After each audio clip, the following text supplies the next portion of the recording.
Ton alcoolique. Ah. Bonsoir. Bien. Eh bien, je vous propose d'ouvrir ce conseil municipal du 23 juin. J'ai deux pouvoirs, Aldo Carbonari pour Christian Berthier et Didier Perrin pour Patrick Commère. Alors, on a besoin, comme d'habitude, d'un secrétaire de séance, Nathalie Goua, est désignée d'office. Merci. Je vous propose d'approuver le PV du dernier conseil municipal qui s'est déroulé le 19 mai. Est-ce que vous avez des remarques, des questions ou des suggestions à faire? Non? Tout est OK? Très bien. Alors, nous le votons. Qui est contre? Personne. Qui s'abstient? Personne. Eh bien, le PV est donc voté. Alors, à l'ordre du jour, nous avons un conseil municipal qui va être assez court, puisqu'en fait, c'est surtout une délibération qui nous réunit. C'est concernant l'éducation jeunesse pour le vote du règlement intérieur qui devait se faire avant la fin de l'année scolaire. Et une décision modificative dont nous parlera Gérard. Et pour les tarifs de la pause méridienne, ce sera Sandrine, le rapporteur. Voilà, donc deux petits points.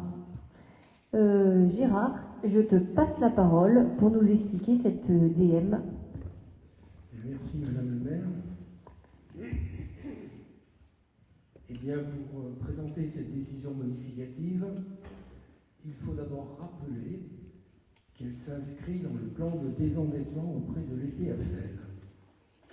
Ce plan est désormais formalisé et nous le connaissons tous, et je dirais même que tous les habitants de la commune le connaissent, puisqu'il a été publié intégralement dans le dernier bulletin municipal.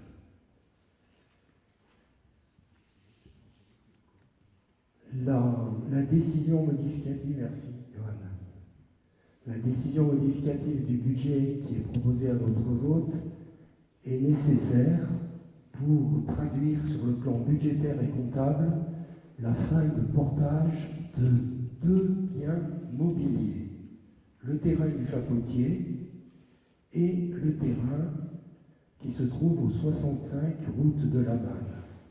Alors pour commencer par ce qui est très simple, il faut rappeler que nous avons voté, en votant le budget, le rachat de ces biens pour leur valeur actuelle, à savoir 9 000 € pour le terrain du Chapotier et 33 000 € pour le terrain du 65 route de Laval.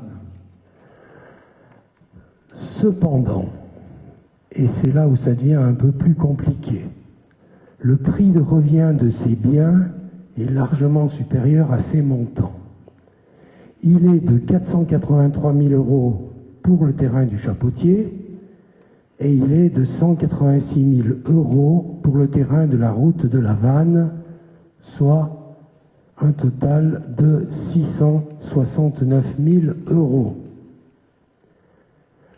Le déficit de ces opérations est donc de 669 000 €.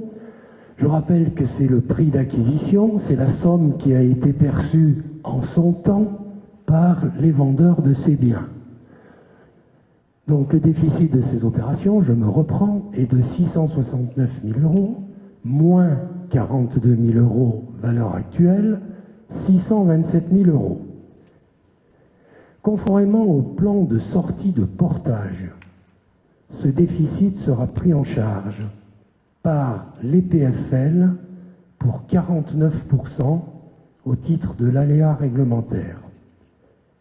Le complément, à savoir 51%, représentant donc 319 796 €, est pris en charge par la commune. Cette somme est donc inscrite en dépenses de la section de fonctionnement de la décision modificative qui est proposée à notre vote. Cette dépense est compensée par une recette d'un même montant générée par la commercialisation à venir du terrain de l'Érard.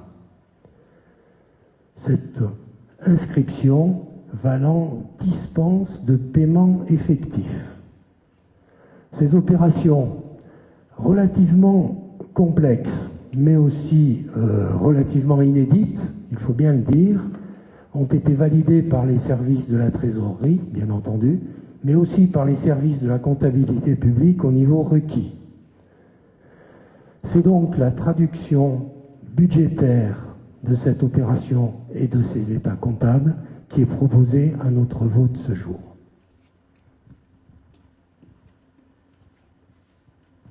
Merci beaucoup Gérard. Y a-t-il des questions? Des besoins de préciser? Non? Oui, parce que tu as été aussi très très clair et on est bien content d'en voir le bout de cette EPFL. Je pense qu'on peut se féliciter encore une fois du travail fait avec le PFL. Alors je mets ce rapport au vote. Qui ne prend pas part au vote? Personne. Qui s'abstient?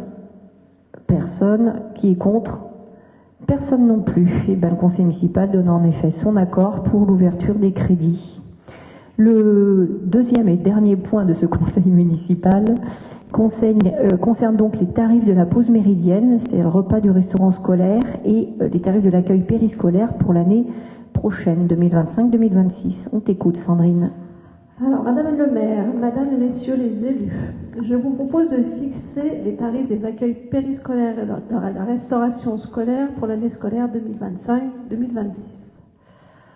Tout d'abord, il est proposé de maintenir les tarifs des services périscolaires votés lors du conseil municipal du 11 novembre 2024. Ce maintien concerne les accueils du matin, du soir, ainsi que l'accueil de la pause méridienne. Alors, je vous rappelle que la commune a engagé une démarche pour candidater au dispositif cantine à 1 euro, qui est une aide de l'État permettant d'instaurer une tarification sociale des repas, tout en respectant l'application de la loi Egalim. Dans ce cas, nous avons revu, enfin surtout Stéphane, la tarification de la pause méridienne en deux temps. D'une part, en dissociant clairement le coût du repas de celui de l'accueil et de l'animation durant la pause méridienne. D'autre part, en instaurant une plus grande progressivité des tarifs afin de tenir compte au mieux des capacités contributives des familles. Concrètement, pour les familles ayant un quotient familial inférieur ou égal à 1 000 euros, le prix du repas sera inférieur ou égal à 1 euro. Cette démarche est renforcée par la demande d'une seconde subvention dans le cadre du programme européen lait et fruits à l'école. Donc, pour la rentrée scolaire 2025-2026, d'une part, je vous rappelle que les tarifs de la pause méridienne intègrent le coût du repas d'un côté, mais aussi le temps d'animation et la prise en charge de l'enfant pendant 2 heures. Donc, je vous propose que les tarifs du périscolaire pour la rentrée prochaine soient fixés par accueil, par enfant, et varient en fonction du quotient familial et du lieu d'habitation nucérétain versus extérieur. Alors, la nouveauté cette année, c'est que le tarif extérieur sera appliqué quand aucun des responsables légaux de l'enfant ne réside sur la commune.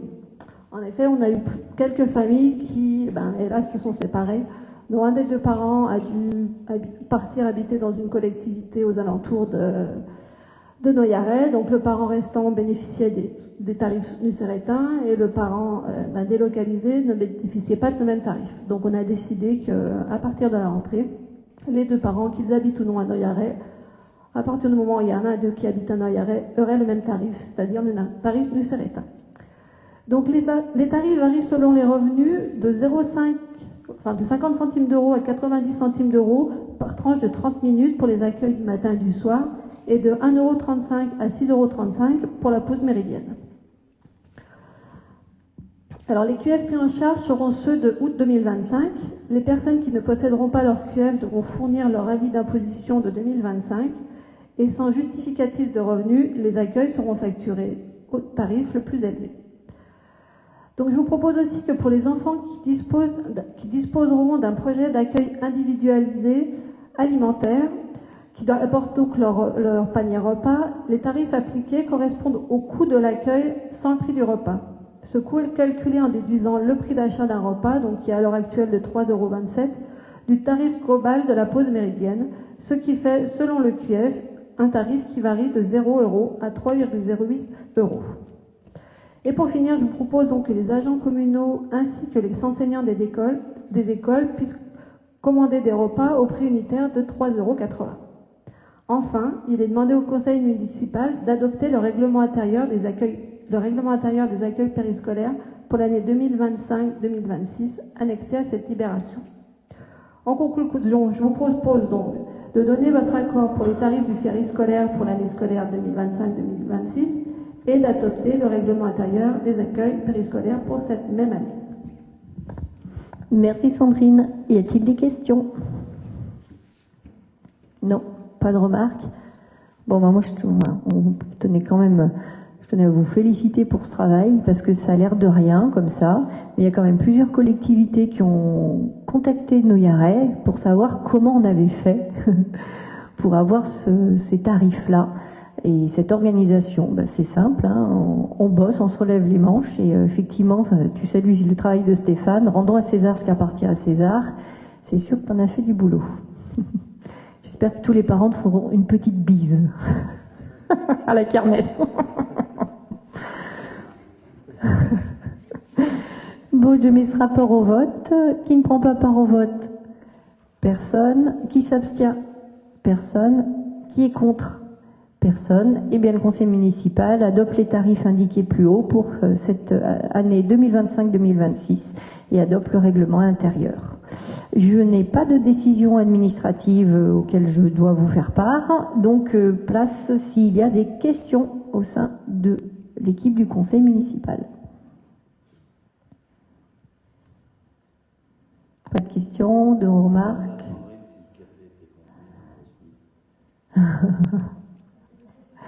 Pour les enfants, est-ce qu'il y a le café de compris? Les enfants ne boivent pas de café.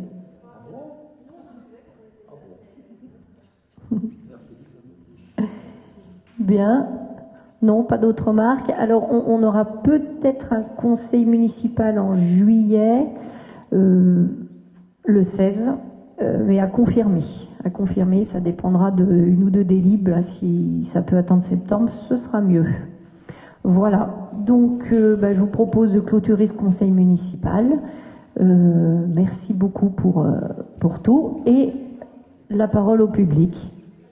Bon, le public n'a pas de questions. Merci beaucoup, bonne soirée.